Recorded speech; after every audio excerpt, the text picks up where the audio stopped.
And joining me in the studio is, I'll start with the lady, and that's Sevelyn Gat. Good to have you. And we also have Sam Gishuru, who is the founder for Nailab. Good to have you too. Let me start with you, Sevelyn, first of all. And when I said that you're going to be our guest this morning, the first question everybody was asking me, is that your real name? Yeah, Sevelyn Kenya. That's my real name. Sevelyn? Yeah. And Gat, it's your real name as well? Yeah. Okay. It's my father's name. Ah, okay. Well, good to have you.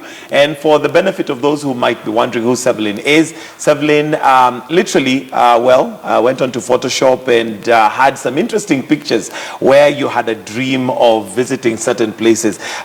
So while you are editing yourself, and maybe we can have some of those pictures running as we are having this conversation, while you are going on to Photoshop and editing that, is it that you had just discovered Photoshop, or you actually dreamt and wanted to go to those places? You superimposed yourself to be. And dreamt of going to China because I'm very interested in China, because every product that they use is made in China, and I can see that most of our infrastructures are engineered by the China guys.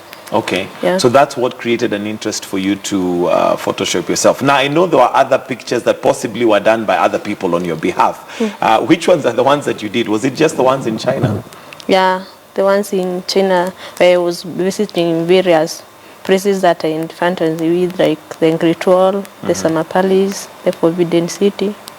Yeah, so those were some of my Photoshop. Okay, so when you are photoshopping and putting this up on your Facebook page, were you actually imagining that you would convince people you've been there? Did you want them to believe you've been there? No, I didn't want them to believe that I was there, but I was expressing my dream out. So I was very happy that when I photoshopped myself, I imagined that I was there by myself, but I was not convincing people. Okay, you are not trying to make them believe. All right, Sam Gishuru, I'll come to you, and you picked this up. Yeah. First of all, it went viral, both locally and internationally. Yeah. But you decided that, it's not just something to laugh about, but you decided to do something about it. What caused you to do that? You facilitated, and nowadays, using words, I mean, sponsor, facilitating, they're good words, but they can be misunderstood. It's not a sponsor in that regard. I accept to be a sponsor. I'm old.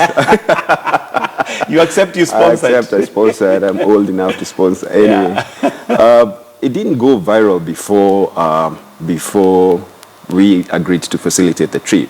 It actually went viral after we agreed to facilitate. Oh, after you agreed? Yes. Okay. By the time I was looking at it, it was less than 10,000 shares locally. It wasn't even covered on any blog or anything like that.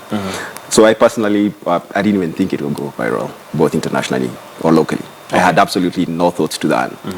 I was out for dinner, and I interrupted dinner because I saw all these things popping up on my timeline. I said, just give me a minute, and I asked my friend, guys, let's just stop the cyberbullying and let's do something about this. So you considered it to be cyberbullying? It was cyberbullying. Why did you think it was cyberbullying? Because half of the time we stand ourselves and take pictures, we superimpose ourselves on different pictures. If you travel across the world, you'll always find yourself standing. If you go to Madame Tussauds, you will stand and take a picture of you and one of the wax figurines. Right. And nobody's going to bully you about it. Sometimes you stand and you have the tower, the tower in France, Paris, behind you. The Eiffel Tower. The Eiffel Tower. You stand behind the Liberty statue on a picture that is superimposed. We always do these things. We take pictures on a green background, even when we're doing promotions for events. And then you knock off the background and put something else. Put on something. So why don't we ever make fun of that? And so this particular case was because, the Photoshop was not very well done.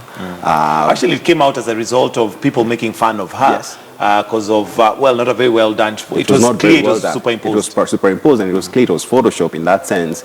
And so people decided, hey, because, and allow me to say this, because Sevelyn didn't look like one of those cool kids at that point. Now she's one of the cool kids. Then we can make fun about this. One of the, somebody even wrote a really horrible article on the way the title started later on, just to show the kind of mindset there was. So there was cyberbullying. And for me, I grew up in the ghetto. I never got on an airplane until I was past 25. I never thought I would ever I pretty much travel a lot, and I've seen what traveling can do to a mind. So, and I have a few friends now who've traveled a lot, and I asked them, hey guys, can we just do this? And they were resistant for about 30 minutes, and then somebody said, I'll give 10,000 shillings. Okay, I'll come to how you actually mobilized and got her to go to China. But let's still stick on cyberbullying a little bit, and I'll come to you, Sevelyn. And this, of course, is on the backdrop of the fact that yesterday was World Social Media Day, and all of the issues that we have, one of the challenges is cyberbullying.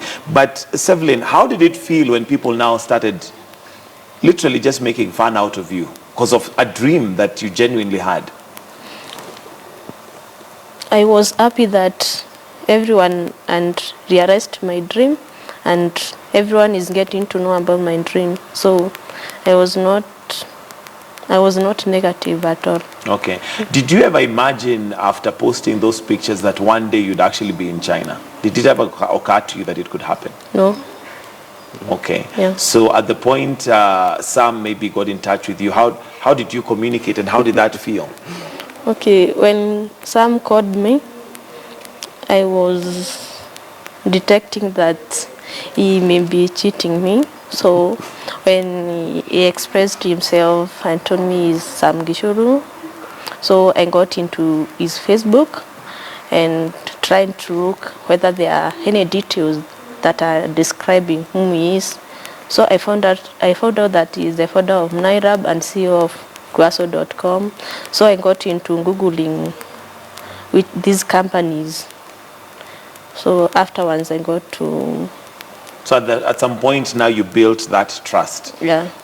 Now when you shared this with your family or whoever is close to you, didn't they warn you and tell you, yapo sioni kama kuna? Didn't they warn you and tell you this might be a con man? Yes, but they made an effort of accompanying me to Sam Gishuru's office to meet him. Okay. Yeah. All right. So they took the safety precautions. Sam, how did you mobilize people to now give or to ensure that her dream is met? And first of all, why? Why did you do that? Amazingly, I just went on Google and typed the airfare Nairobi to Beijing, and it was about $800. And then I thought to myself, there are people I know on a WhatsApp group that actually can have this on frequent flyer miles only. And so I was out WhatsApp group and said, guys, just 80,000 Kenya shillings. We are 10 of us. Everybody chucks 8K or something. It's going to happen. It's done. That's a beginning. Then the rest we can take care of 3-4 days hotel and accommodation. Yeah. And so I started it. And one of my very good friends, who's the CEO of Kepsa, Karo Karaoke, was the first one to say, you know what, Sam, I know what you're trying to do here. Here's 10,000 shillings. Let's do this. And then I said, okay, may Sam Gishuru 10,000 shillings. So out of 80,000, we only had 60,000 to go. And before we realized it, 3 other guys said 40,000 was up. And I figured nobody else was going to give the money, so I said I'll cover the rest. Okay. And so that's when I posted it on Facebook. And I said, Seva, if you're serious about this, your dreams are about to come true. Wow. Yeah. But why Sevelyn? I'm sure there are many people who've been cyberbullied or who have posted pictures which possibly they've not done a very good job of Photoshop. So why her? Why did you, what is it that tipped your mind to think, let me see whether we can do this for her? First, I have to say this. The cyberbullying came from some pretty prominent people, some pretty influential people on social media as well, and even on the media. And that's what I noticed the first thing. But what I did when I looked at the Photoshops, I scrolled down on her timeline to see what she had posted on previous weeks and previous months. So I just actually really scrolled down. And she had like 1 or 2 comments on whatever it is she had posted. 2 likes, 2 comments. So it was such a clear that she was a girl who was just invisible, doing her own thing, running her own life, who posted photos, and then somebody just picked on it. So there was such a big difference at that given point. I don't know whether that makes sense to you, that you see somebody, this is very, very quiet person, who suddenly put out pictures and now they become the laughing stock of our whole internet community, especially in Nairobi. And that for me just really felt really sad. I also identified with her a lot. I mean, 5 years ago I had a vision board. I took a PowerPoint, I went to the internet, I cropped a car, it was a BMW, I cropped a house, I cropped some guys who were really dressed in nice suits. I cropped some places in the world, and I just put them on this PowerPoint together as a vision board of things I'd like to achieve. And to just tell you that 5 years later, I'd already achieved 100%, 110% of those things. So this was a dream that had actualized for you, and you could identify with her trying to, visualize where she would like to go. As soon as you're able to see where you want to go, you see vision. Vision is about sight. Then you're actually more likely to be able to achieve it. And for me, I've seen that work in my life. Every time I want to do something, I look out and I look for a picture that matches what I'm looking for, a trip that I'm looking for, and I put them together on a PowerPoint or something that I can flip through. And sooner or later, I see it happening for me because it's already been, the seed has been planted on my mind. So I saw it as a seed planted in her own mind. And I said, you know what? And when I looked at the cost, because the cost would be the most exorbitant, right? It was affordable for 10 other people I know. And so there was... It was manageable. It was reachable. It was reachable. I mean, it was one of those things you can walk away from, or it's one of those things you can say, you know what, I'll just put the extra effort and just make this happen. Okay. Sevelyn, tell me about the trip. How was China? Now that you finally were a place where you had photoshopped yourself, and this is a dream coming true. Tell me about the trip. I was happy that my dreams were fulfilled, and the trip was so wonderful that I got to visit even other places, more places than I photoshopped myself. I got to visit more than 4 cities. Where did you go? Which cities did you go to?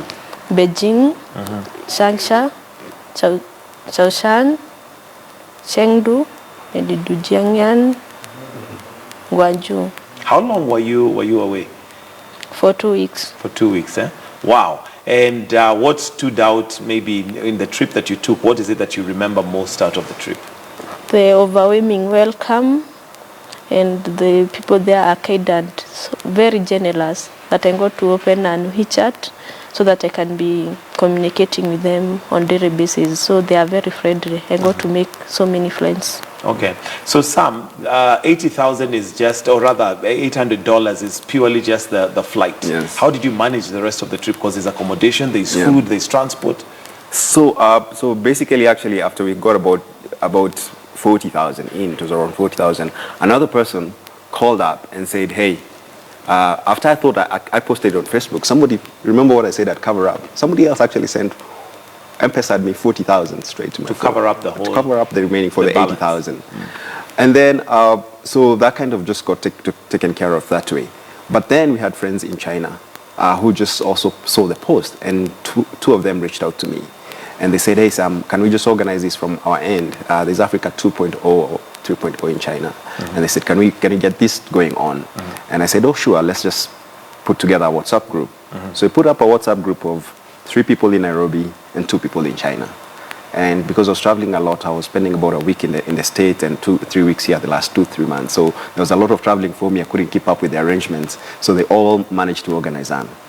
That's where a company called China Investment Magazine came into play. And they said, hey, we will do this. Bring her over, we will take care of her. Once she lands, she's our responsibility. So I told the lady in China, Nimo, said, Nimo, just confirm these guys are genuine and they're for real. He said yes. Then I got in touch with the Kenyan embassy in China and said, hey, somebody actually got in touch with me and said, hey, can you help me out? And we become very good friends. Say, I'll take care of this from this end as well. Just one of the staff members. And then they actually took care of that.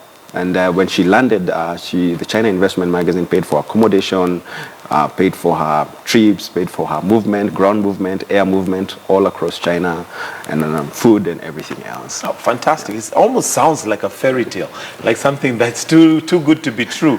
Sevelyn, how did it feel to hit international headlines in some places? You know, even on social media, you are not just now recognized locally, but even internationally, people are talking about you. Okay, I was very happy that people are getting, even abroad, are getting to know about my dream, and they are getting to know about me. So, what do you intend to do with this dream now that you actualized and you are in China, where many of us have not been and probably might not make it? But what are you going to do with that dream now that you actually step on that soil? What do you intend to do with your experience of going to China? I did a research in the role of women in developing business innovation. So I got to know that most of the marketing tools that they use are like WeChat, NetTales for email. Yeah. Okay. All right, Sam, maybe coming back to cyberbullying, because that's an issue I know many of us may ignore, and possibly that we in the media were guilty of possibly bullying her because of, you know, the fun we made of her and all that. How serious is it right now as an issue? It's serious. It's serious. It's extremely serious. There was her issue. There was another young man called Evans Gikunda who was bullied immediately after that. This week I saw like Tumbi was bullied again. I mean, like, we are such a mean society on the internet. We need to change that. We need to have some compassion and empathy for people going through a tough time or people having done something that probably doesn't fit. You know, the thing is that these things just stay on the internet for too long and people's lives are destroyed. If somebody made a mistake at any given point, we need not to just destroy the rest of their lives. It is redemption, you know. And so I think that we have the power to use the tools that we've been given for good. And I really like what Philip Ogola, digital humanitarian, does with the internet, and that's we should emulate that young man.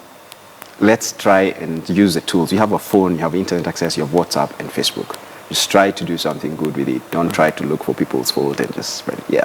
Now so it's a bit sad for me in the sense of we have been using these tools to destroy each other a lot. Yeah. Okay, we are fast approaching 2017, and of course, again, reflecting on the fact that we're celebrating World Social Media Day. Social media has become a very powerful tool. It's become one that you can use to your advantage. It can also destroy us. If you look at the hate that you know, it's perpetrated sometimes on social media, and tribalism and just, you know, negative energy. How do we control that? Because like somebody said, nobody owns the internet. So it's very difficult to control and say you can do this or you can't do this. So I think this is about self-regulation. Number one, if you're a business, Nailab itself as a company, kuhustle.com has been built purely on Facebook and Twitter. We don't spend money on marketing. So there's a whole audience there to talk to as a business, to find ways to engage with them creatively, to drive revenue to your business and to provide services that people can offer. If you look at that, just that as an example, in terms of creating opportunity, the internet is powerful. So how do we regulate this? We self-regulate. As an employer, I really do go through your social media when you apply for a job in one of my companies. I definitely will go through your Twitter and I'll scroll down. I'll go through your Facebook. See what kind of things you put there. Exactly. If I see you have a way of talking to people that is rude and, you know, that's the same attitude you're going to bring to the office. And I encourage more employers to do that. Social media vetting. Just make sure what kind of pictures are they posting? What kind of engagements are they having? If this person is engaging at a certain level, means that even pushing your product or your service or becoming that manager in your organization, you will not be able to send them certain settings to meet certain people who are also influential. Because you already have an idea of the influences they have and the bias. And they probably have already fought with your customers on Twitter. They've already insulted Bob Collymore, or insulted Vimal Shah, or insulted somebody else who you want to do business with in the future. So how are you going to hire this person and send them to that particular networking event? You understand? So people have to understand that whatever it is you post out there stays there forever. And number two, it has consequences to you as a person. It also reflects back on the kind of person you are. Yes. So if you don't self-regulate, because government switching off internet does not help. It's not going to help. Government moderating, you need too many people to moderate. Yes, it's for somebody to realize that this affects my career, it affects the way I make money in the future, it affects what my children see. I guess the reason why people feel like they can express themselves freely, if that is expression at all, is because they probably feel like it's a secret place. Nobody really can catch up with you or know what you're saying. Because why would that same person not say the same things, you know, in public? It's probably because they feel that they're hidden behind this internet face. But from what you're saying, it really is not a wall that you can hide behind. If you open a Facebook account, you open it with an email address. If you open Twitter, it's an email address. That email address is associated with you. If it's a Gmail address, it's associated to your phone number. So the idea that your digital footprint is invisible, it is not. It takes a smart guy 15 minutes to find your email address, find your Facebook, Twitter, LinkedIn profile, companies you've worked from in the past, and even some of the friends you have very close to you.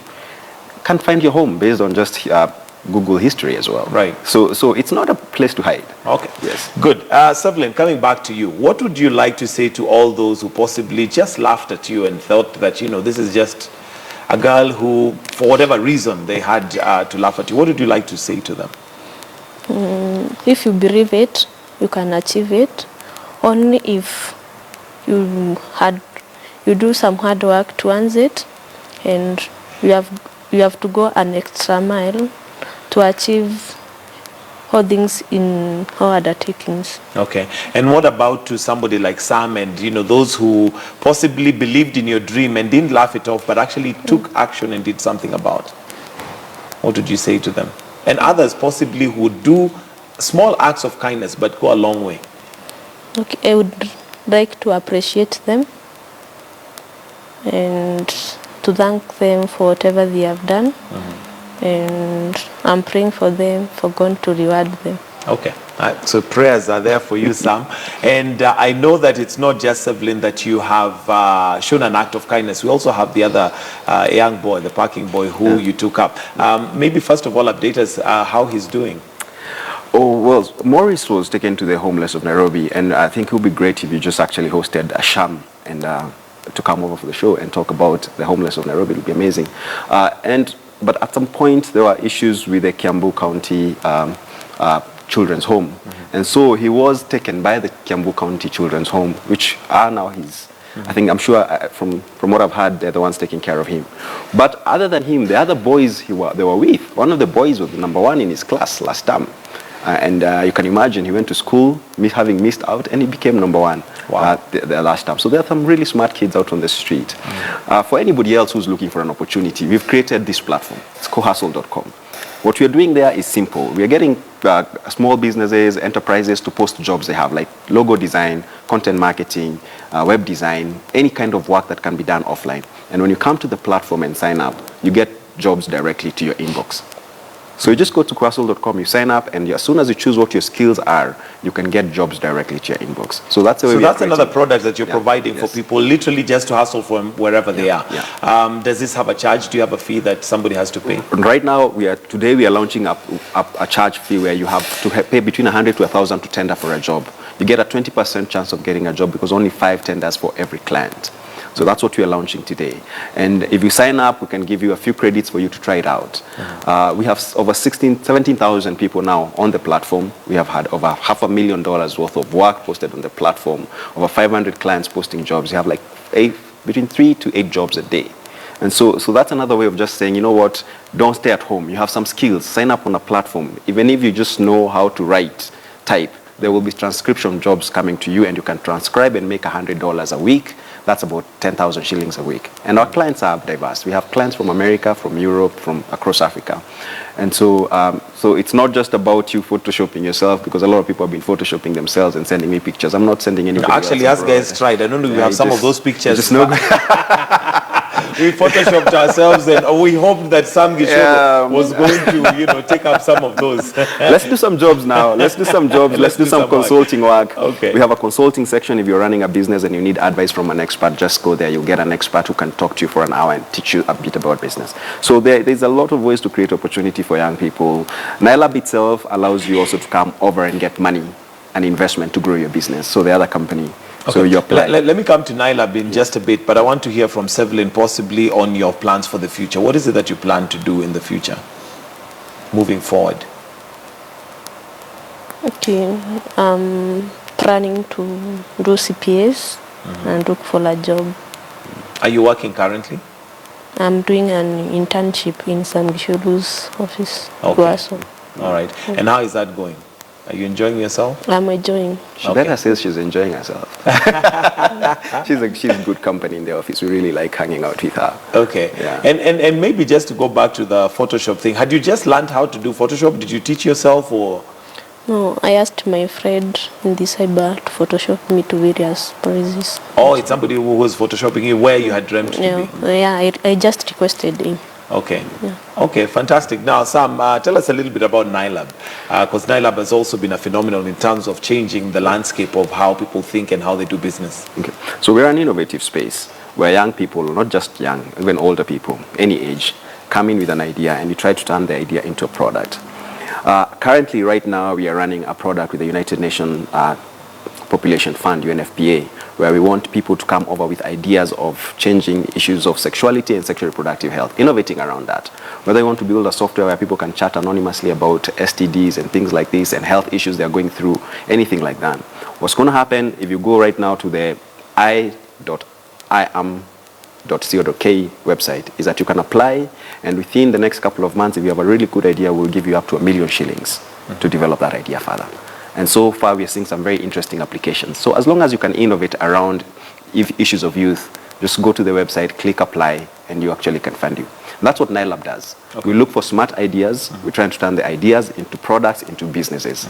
The process means mentoring, training, coaching, and financing. Okay. Yes. And how does one qualify? Because I'm sure we're not short of ideas, yes. But you'd have to zero it down to a good idea and a good idea that can work. Because there's some ideas that are brilliant, but possibly not practical. How does one come up with a good idea that works?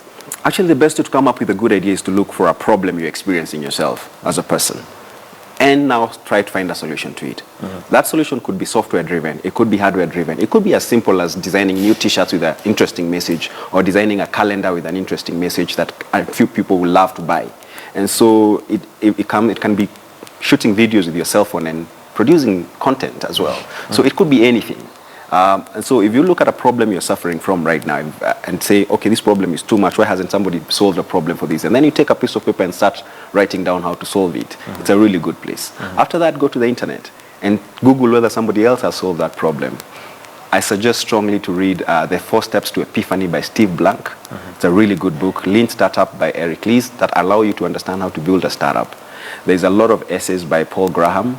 I mean, very amazing essays on how to build a startup. That will take you about a month. And then now start building. You can start building. Yes. Now, like I mentioned, in Kenya, one thing I know we don't lack is talent and people who have brilliant ideas. How do you think that our government and local authorities can actually enhance and promote that? I think the government has a big role to play, first of all, in making sure this infrastructure is there. One of the best things about building ideas is access to information, internet access. If we can make sure we have internet access across the entire country, every young person can access internet from within a kilometer away, that would be very interesting. And I applaud our Cabinet Secretary, John Musheru, who has an initiative to make sure that young people have internet access on almost every constituency, which is pretty amazing.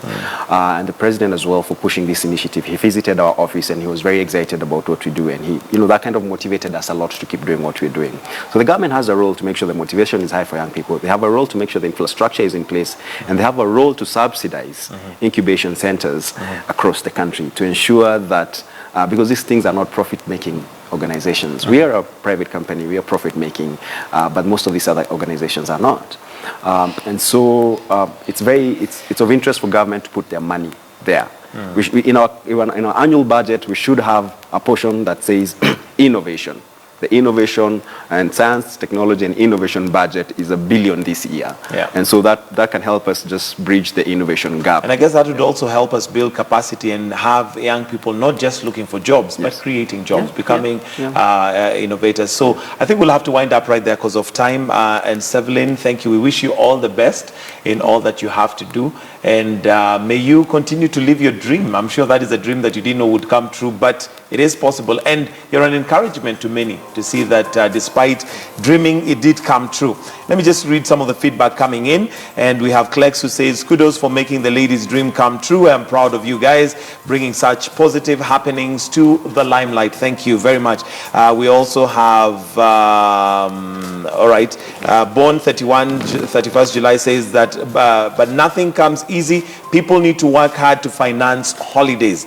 Yeah, so those of us who photoshopped ourselves hoping that Sam Gishoro will pick that and give us a free holiday, we still have a lot of work to do. You guys made my morning looking lovely. Ladies, that's from Caro Mweberi. Can't read all your comments because of time, but thank you so much for staying with us right here on Morning Express. Sam, thank you so much also for coming and just highlighting how you made this dream come true and what you're doing at Nailab, and we wish you all the best as well. We'll have to wind it up right there and wish you all a fantastic day from a very dedicated and committed crew that ensures Morning Express comes to you every single morning. We say a big thank you and wish you a fantastic weekend. Do stay with us right here on KTN News. Coming up next is Najma Ismail with World View. God bless.